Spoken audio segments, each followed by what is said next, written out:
بسم اللہ الرحمن الرحیم۔ السلام علیکم۔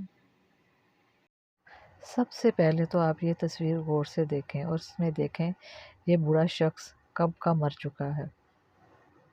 یہ ایک حقیقی واقعے کی تصویر ہے، اس لیے ہر انسان لازمی پڑھے۔ وہ خود ایک اعلیٰ عہدے پر فائز سرکاری ملازم تھا۔ اس کے 3 بیٹے تھے، تینوں سونے کا چمچہ منہ میں لیے پیدا ہوئے اور شاہانہ زندگی گزرتی رہی۔ وقت تیزی سے گزرا اور اس کے نام کے ساتھ ریٹائرڈ لگ گیا۔ عہدے کی مدت ختم ہوئی، ریٹائرڈ ہو گئے، اب زندگی کا سفر انتہا کی طرف چل پڑا۔ بیٹوں نے باپ کے عہدے سے خوب فائدہ اٹھایا، کہتے تھے ہمیں کیا فکر ہے، ہمارا باپ 22 گریڈ کا افسر ہے، ہمارے کام خود بخود بنیں گے، اور بنتے بھی رہے۔ ایک ٹیلی فون کال پر سب کچھ قدموں میں حاضر ہو جاتا تھا۔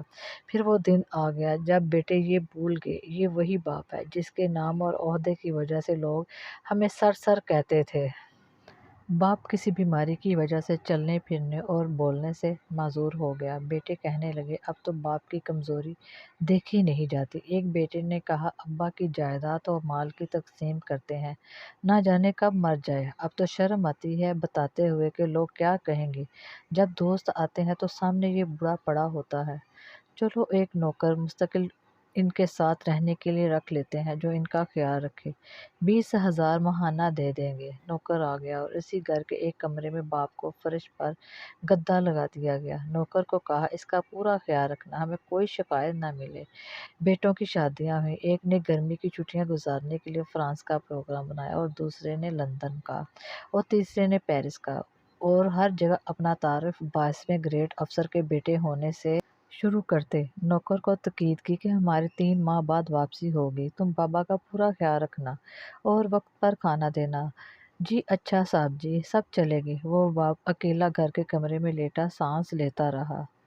نہ چل سکتا تھا، نہ خود سے کچھ مانگ سکتا تھا۔ نوکر گھر کو تالا لگا کر بازار سے بریڈ لینے گیا تو اس کا ایکسیڈنٹ ہو گیا۔ لوگوں نے اسے ہاسپٹل پہنچایا اور وہ کومے سے ہوش میں نہ آ سکا۔ بیٹوں نے نوکر کو صرف باپ کے کمرے کی چابی دے کر باقی سارے گھر کو تالے لگا کر چابیاں ساتھ لے گئے تھے۔ ملازم اس کمرے کو تالا لگا کر چابی ساتھ لے کر گیا تھا کہ ابھی واپس آ جائے گا۔